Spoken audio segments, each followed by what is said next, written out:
하루를 살아가는 아침 묵상, 오늘은 2월 8일입니다. 오늘부터 누가복음 말씀을 시작합니다. 오늘의 본문은 누가복음 1장 1절에서 25절입니다. 올해 부활절은 4월 20일입니다. 4월 20일 부활절에 맞추어서 누가복음 본문들이 배치가 되어 있습니다.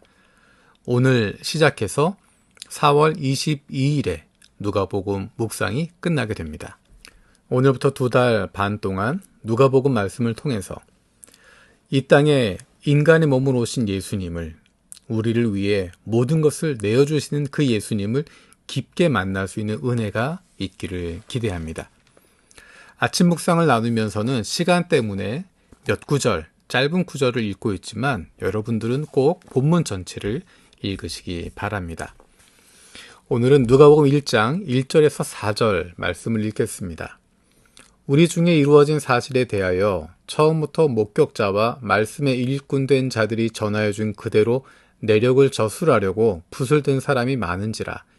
그 모든 일을 근원부터 자세히 미루어 살핀 나도 데오빌로 각하에게 차례대로 써보내는 것이 좋은 줄 알았노니 이는 각하가 알고 있는 바를 더 확실하게 하려 함이로라. 사실은 이 구절에도 굉장히 말씀을 나눌 수 있는 많은 내용들이 담겨져 있습니다. 하지만 오늘 1절에서 25절 전체 내용을 보면서 두 마디를 집중하려고 합니다. 첫 번째는 알고 있는 바를 더 확실하게 하려 함이로다 하는 것입니다. 4절에 그렇게 기록되어 있습니다. 이는 각하가 알고 있는 바를 더 확실하게 하려 함이로다. 지금 누가복음은 이방인인 데오빌로라고 하는 사람을 향해서 쓰여지고 있습니다. 이 사람은 이미 알고 있습니다. 예수에 대해서 알고 있습니다. 들은 바가 있습니다. 하지만 이 사람에게 예수에 대해서 더 자세하게 이야기해 주는 것입니다. 그것을 통해서 그가 알고 있는 바를 더 확실하게 해주는 것입니다. 누가복음이 중요한 한 가지 이유는 누가복음은 이방인인 누가라는 사람이 썼다는 것입니다. 유대인이 아니고 이방인의 입장에서 유대 전통을 잘 모르는 이방인들을 위해서 설명하는 방식으로 쓰여져 있습니다. 그래서 비슷한 내용을 담고 있는 마태복음이나 마가복음에 비해서 분량이 훨씬 더 많습니다. 하지만 그만큼 설명이 담겨져 있기 때문에 우리가 이해하기에는 좋은 복음서입니다. 하나님의 말씀인 성경을 통해서 우리는 예수님을 알아가게 됩니다. 조각조각 이야기들이 아니라 누구에게 들었던 이야기들, 설교의 어떤 부분, 그것이 아니라 우리는 성경을 통해서 예수님을 온전하게 이해할 수 있게 되는 것입니다. 누가복음을 기록한 이유가, 그리고 성경을 기록한 이유가 바로 우리에게 예수님이 어떤 분이신지, 하나님이 어떤 분이신지, 어떤 마음을 가지고 계시는지를 알려주시고자 함입니다. 우리에게 알려주시고자 하는데 그것을 읽지 않는다면, 거기에 마음을 두지 않는다면 그분을 알아갈 수 없습니다. 내 마음대로 우상을 만들어가게 되고 누군가가 만들어 놓은 잘못된 허상을 쫓아가게 됩니다. 예수 믿는 것은 공부하는 것입니다.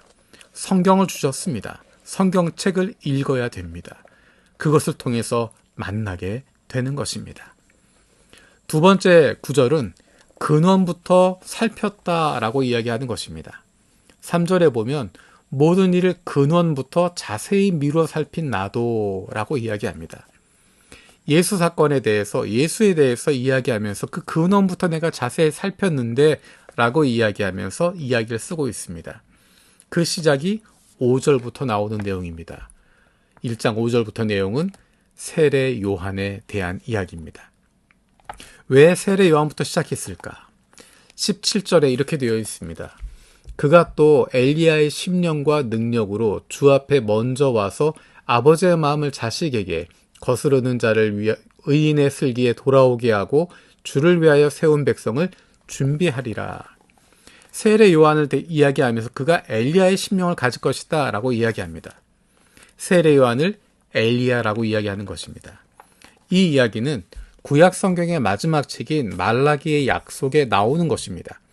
구약 성경의 마지막 책, 마지막 장인 4장 보면 4장 5절 6절에 보라, 여호와의 크고 두려운 날이 이르기 전에 내가 선지자 엘리야를 너희에게 보내리니 그가 아버지의 마음을 자녀에게로 돌이키게 하고 자녀들의 마음을 그들의 아버지에게로 돌이키게 하리라. 돌이키지 아니하면 두렵건대 내가 와서 저주로 그 땅을 칠까 하노라 하시니라 라고 이야기합니다. 예수님에 대해서 누가가 이야기하면서 그 근본을 어디로 가져가냐면 구약부터 연결하고 있는 것입니다. 구약에서 약속하신 그 메시아, 그분이 오기 전에 엘리야를 먼저 보내시겠다 하셨기 때문에 엘리야인 세례 요한에 대한 이야기로 시작하고 있습니다. 예수님에 대해서, 그리고 예수님을 우리에게 보내신 하나님에 대해서 알기 위해선 신약 성경만 떼어놓고는 알 수 없습니다. 하나님에 대해서 알기 위해선 구약 성경이 필요합니다. 구약 성경과 신약 성경이 전체가 하나의 흐름을 가지고 있습니다. 하나로 흘러가고 있는 것입니다.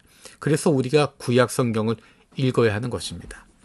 우리가 잘 알고 있는 사도 바울의 편지는 구약의 내용들을 예수님과 끊임없이 연결하고 있습니다. 예수님의 말씀은 구약의 내용들을 끊임없이 현실과 연결하고 있고 구약의 내용에 담겨져 있는 하나님의 의도가 무엇인지, 하나님의 중심이 무엇인지를 설명하는 내용들로 되어져 있습니다. 그래서 구약부터 읽지 않으면, 구약에 대한 내용을 알지 못하면 신약에서 예수님이 하시는 말씀들, 사도 바울이 하는 이야기들이 무엇인지를 제대로 이해할 수 없고 하나님의 마음을 온전하게 깨달아갈 수 없습니다. 4월 부활절까지 우리가 누가복음 말씀을 통해서 이 땅에 인간의 몸으로 오셔서 우리를 위해 모든 것을 내어주신 예수 그리스도를 인격적으로 깊이 경험할 수 있는 복이 있기를 바랍니다. 오늘부터 시작해서 2달 반 동안 날마다 누가복음 말씀을 묵상하면서 그 말씀을 통해서 이방인이었던 데오빌로가 예수님을 만나게 되고 그가 헌신되게 되는 것처럼 우리도 다시 한번 예수님을 만나게 되는, 그로 말미암아 우리를 향하신 하나님의 놀라운 사랑에 감격할 수 있는 저와 여러분들 되어지길 원합니다. 살아계신 아버지 하나님 감사드립니다. 누가복음 말씀을 시작합니다. 우리에게 오신 예수 그리스도, 그 주님을 누가복음 말씀을 통해서 만나게 하여 주옵소서. 그리고 이 말씀을 통하여서 우리가 알고 있는 바를 더 확실하게 알게 하여 주시고 예수님을 더 깊이 만날 수 있게 하여 주옵소서. 우리의 마음이 점점 뜨거워지게 하여 주시고 마침내 부활절에 우리를 위해서 모든 것을 내어주신 그 주님, 그분의 다시 살아나심이, 부활하심이 우리에게 큰 감격으로 다가오게 하여 주옵소서. 감사드리며 예수님의 이름으로 기도드립니다. 아멘.